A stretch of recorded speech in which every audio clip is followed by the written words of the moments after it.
Shalom. First and foremost, I want to give all praises, honor, and glory to Yahweh, Bahasham Yahweh Shai, Bahasham Rachak Kodash.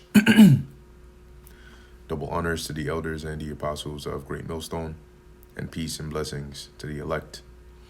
And we have here another escalation, as you can see here, and I have an article on this we can briefly take a look at.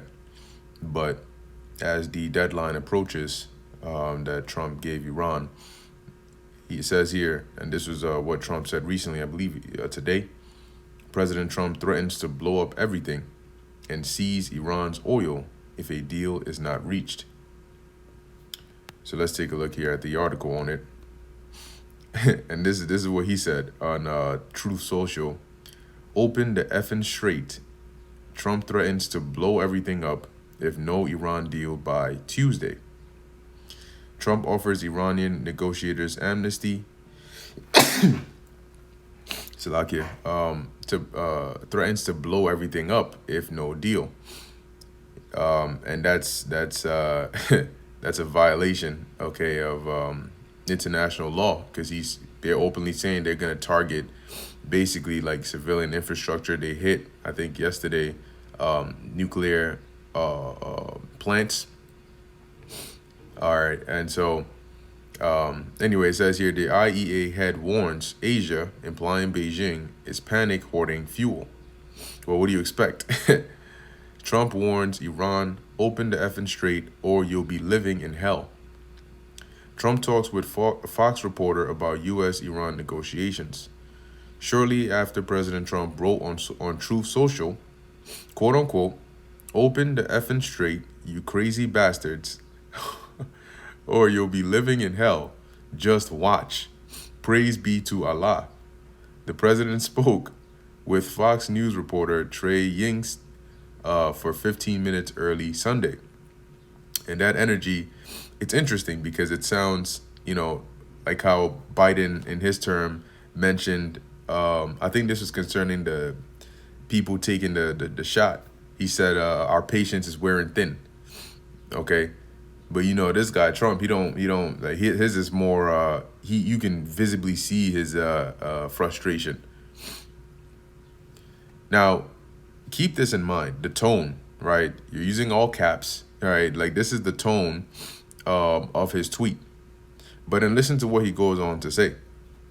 Trump provided Ying with new details on the behind-the-scenes negotiations with the Iranians and what would happen if Iran does not reach a good faith deal. We'll call him Trey. I think that's his first name. So Trey and Trump told him, Trey said, Trump told him, if they don't make a deal and fast, I'm considering blowing everything up and taking over the oil. Like, it's that simple. The reporter went on to say that the president added that if there is no deal, bridges and power plants will go down all over the country. That is going to be a major, okay, I repeat, major escalation. Like that could be a trigger that actually draws in Russia or some more other foreign countries in here. And it definitely is something that these so-called allies, right, these NATO countries that are already looking at the U.S. as you're bugging out. That's something that's gonna, drive them all over the top. Like, yo, you are the problem. Trey asked the president about the possibility of an agreement with the Iranians. The president said those negotiating on behalf of Tehran have been granted amnesty for now, so they can continue the talks. Continue what talks? The report noted that Trump thinks a deal can be reached by Monday, that is tomorrow. Trump said, I think there's a good chance tomorrow they're negotiating now. But wait a minute. If you thought that there was a good chance tomorrow, why the threats? Why the sense of urgency? Why the profanity? Open the effing straight, you crazy bastards. You think that's what's going to get you to have a deal tomorrow? Or you'll be living in hell? Just watch. I'm not sure if it's still live now, but you had the Iranian, was it the I forgot what his position is, if he's the president or foreign minister. Yeah, I think Iran foreign minister. Basically, they're asking him questions and so on, and he's answering there, and he's saying, look, they just attacked us, yesterday, and yes, we are going to retaliate, but for some of those that asked him about Iran negotiating and all this, he said, look, we were negotiating twice, okay? And we had a deal. They are the ones that backed out of it, not us. So you talking about negotiate. Iran has good, ability to be diplomatic. Will they return back to the talks? They're like, bruh, these guys are the ones who attacked us. They are the ones who, after we try to make peace, blew it up twice. So why are you asking me or us, from what he's saying, that is, about negotiations? And nobody's addressing the fact that they're violating the I forgot what United something charter. And he was expressing in there that the organizations that Iran is a part of that were supposed to provide, speak out against this and basically hold Washington accountable and so on, they're not doing shit. So what the hell are you talking about negotiations and diplomacy? You want us to be diplomatic until we're blown off the map? Why don't you go tell Washington and Trump to be diplomatic? So that was his attitude. So on the one hand, you're talking about a good chance. There's no good chance. He just said that. Okay, he just said that. They're not interested in negotiating. You're gonna negotiate and do what you did last night or yesterday. So let's see what happens come this deadline, come Tuesday. Let's see if they do indeed. And he didn't say we're just going to blow up like a bridge or two or a power plant or two. He said all over the country. Blow it all up. This guy's erratic, man. Let me see if I even use that word right. Erratic. Yep. I definitely used it right. Something unpredictable, inconsistent, or deviating from the norm, regular, or proper course. That's your boy right there. So let's see. I think there might be a little bit more here. Let's actually take a listen to this. Hey guys, good morning. I just spoke with President Trump for 15 minutes. He gave me some new details on the negotiations behind the scenes with the Iranians and what's going to happen if Iran does not make a good faith deal. The president tells me if they don't make a deal and fast, I'm considering blowing everything up and taking over the oil. The president went on to say you're going to see bridges and power plants dropping all over their country. Now, I asked him about the possibility of an agreement with the Iranians. He says those who are negotiating on behalf of Iran have been granted amnesty at this time so they can continue the talks. And the president tells me he thinks he'll be able to get a deal by tomorrow. He says, I think there's a good chance tomorrow. They're negotiating now. All of this following the president's post on Truth Social, where he talked about these negotiations with the Iranians. We'll pull this up. He says, quote, Tuesday will be power plant day and bridge day, all wrapped up in one. In Iran, there will be nothing like it. Open the effing straight, you crazy bastards, or you'll be living in hell. Just watch.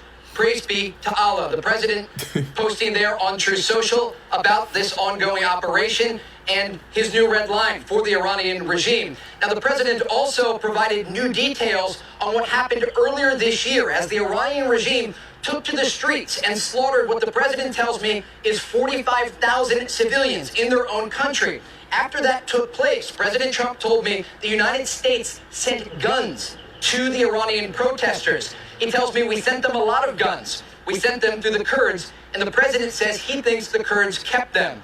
He went on to say we sent guns to the protesters, a lot of them. And so a number of headlines here from my conversation with President Trump.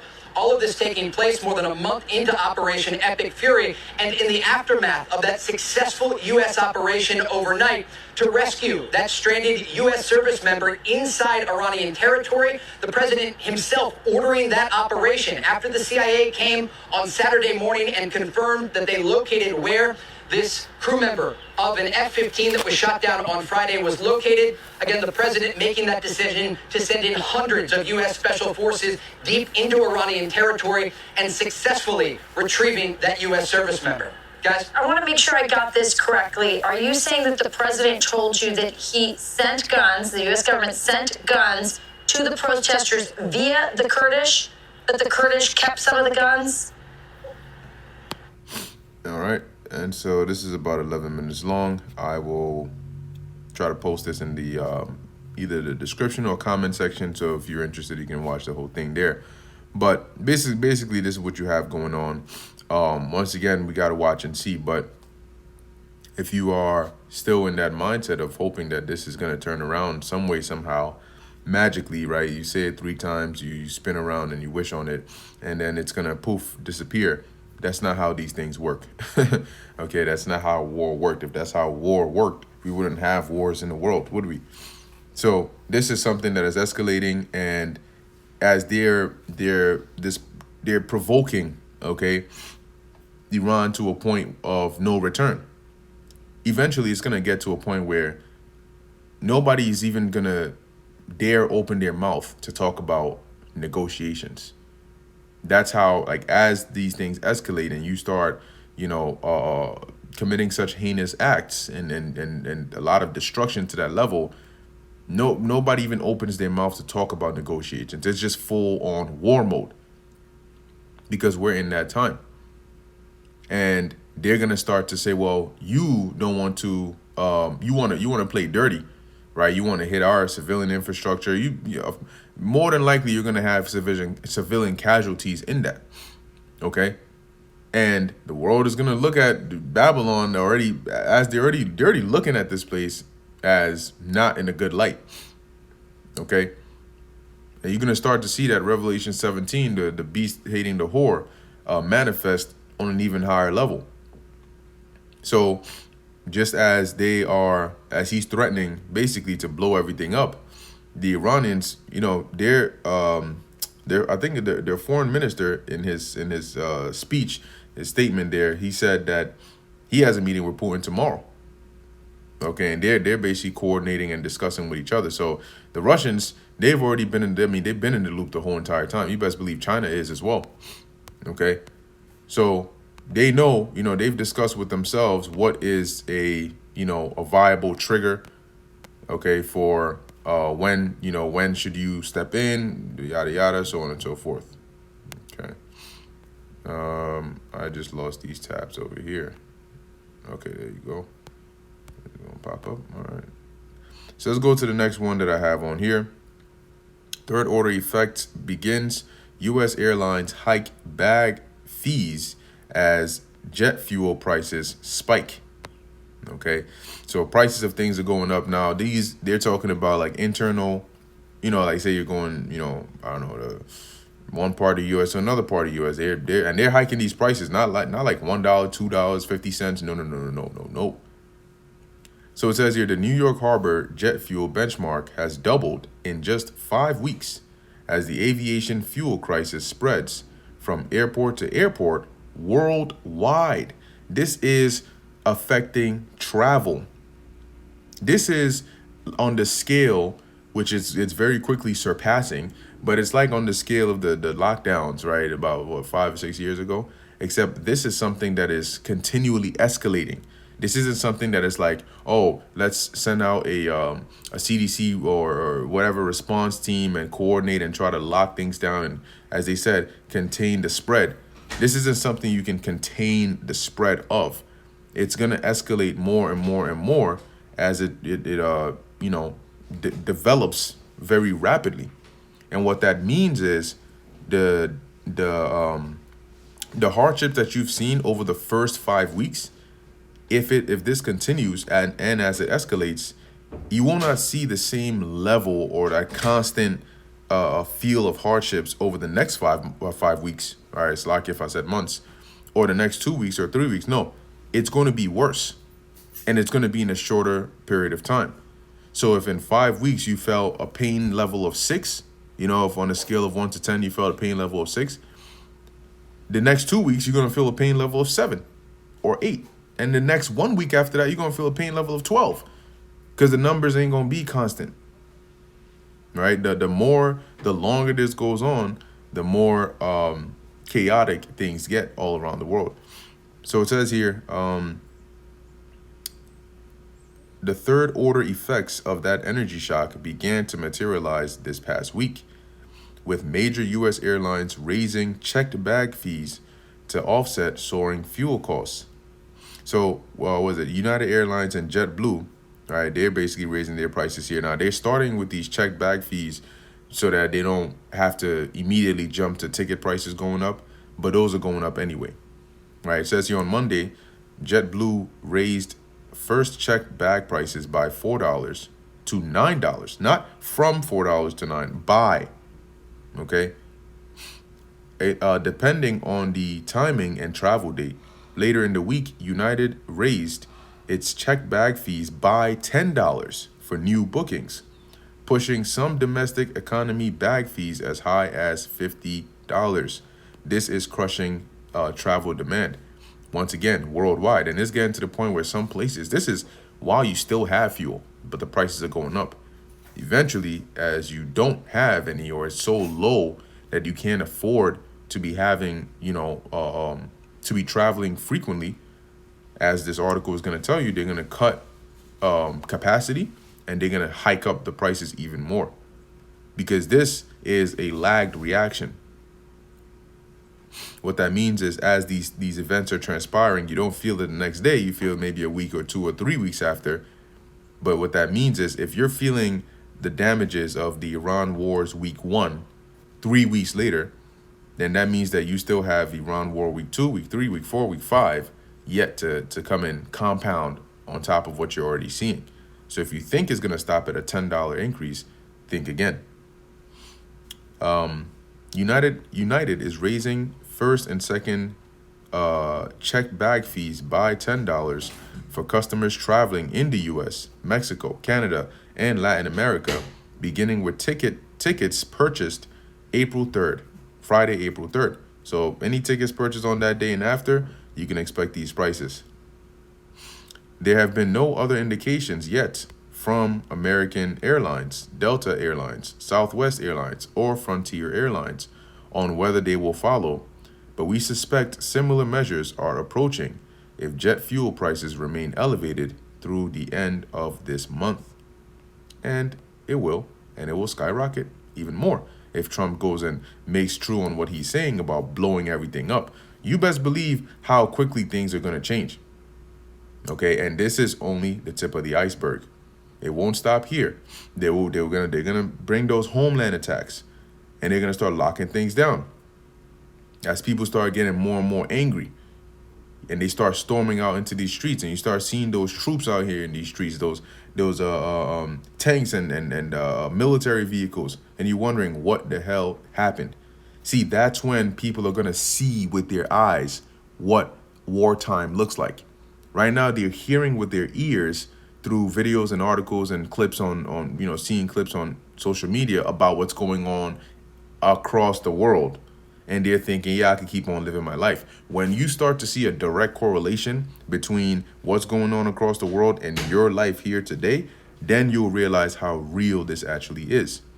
When they tell you nobody's traveling anywhere, nobody's going to work, nobody's going to school, you're not going anywhere. This is wartime. They start drafting you and your loved ones.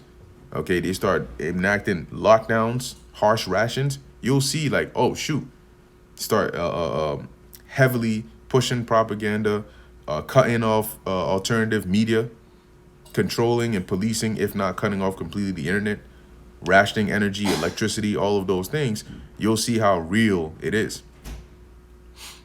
The United CEO, Scott Kirby, has already warned that ticket prices may need to rise by as much as 20%. That's a lot. To offset the surge in fuel costs. Now, one other thing to keep in mind is that is as of right now. Okay? And this is a fluid situation. That means things change. So that number of 20% is based on what we're seeing now and what they estimate or anticipate happening. But as things escalate, that number can change very quickly. Tomorrow's outlook might not be the same as today's. And the outlook from 2 weeks from now might not be the same as today. Today, you're hearing 20%. In 3 days, you might be hearing 50, 60, 90, 300%. Who's going to be traveling then? So all them vacation plans this summer, and I'm trying to go here. Where are you trying to go? You're going to realize a lot of the places, even if you could get there, they're not going to be opening for business for vacation and tourists and so on and so forth. It's wartime. A lot of them are going to start closing up their airspaces. They're going to tell you, look, turn that plane around. Turn that shit right back around. We don't got time for this. It's wartime. Where the hell are you going? Oh, I'm trying to go to Dubai. I'm trying to go. Okay. And when you do that, it will be goodbye for you. So it says here, last month, analysts at Deutsche Bank and UBS both warned. Oh, and not to forget the bank runs, right? Because that's what happens as things get tumultuous. You're going to start seeing banks going down, bank runs, declaring bank holidays, and telling you you're not getting anything from your bank account. Go back home. We ain't got nothing for you.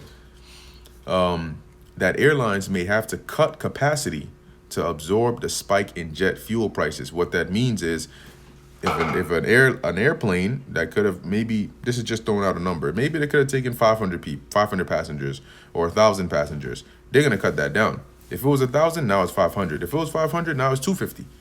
And those 250 are paying a premium prices, that is.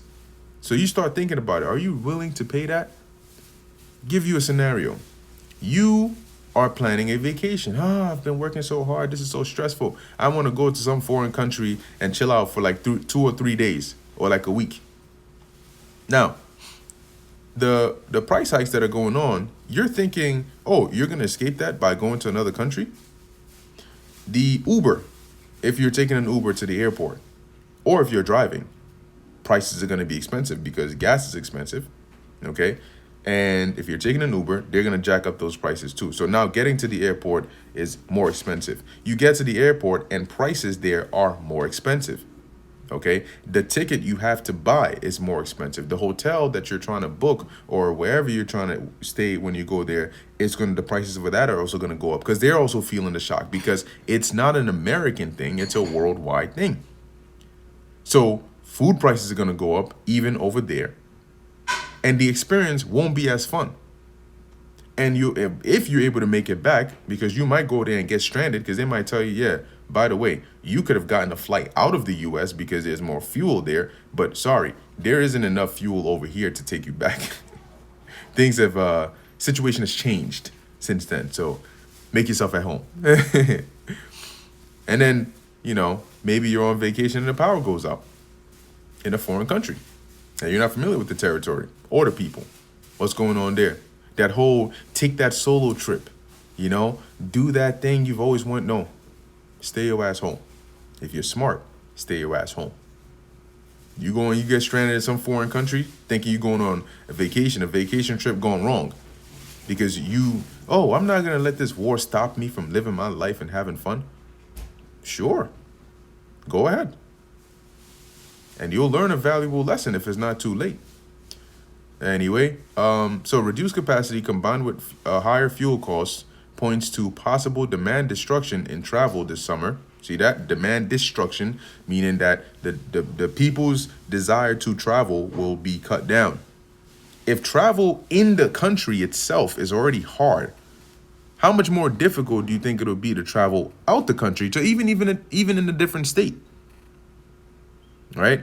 Combined with higher fuel, all right, we just read that, as consumers face sticker shock at the checkout screen. And your job ain't increasing your pay either. So, there's that. Next, we have here, all German men aged 17 to 45 must now obtain Army approval for trips abroad lasting over 3 months. Why are they doing that? They're doing that in preparation for war. Okay, because they need those bodies. They saw what was going on in Ukraine. When the Russia-Ukraine war started and how people were trying to flee, they're like, no. That ain't you. Listen, buddy. All right, we need your ass over here. Okay, we need you to be here to do what we need you to do. All All right, it ain't about your best interest. It's about our best interest. And you're going to start to see this, right? The shift in the focus, which is in Joel, I believe the 3rd chapter, the focus on less,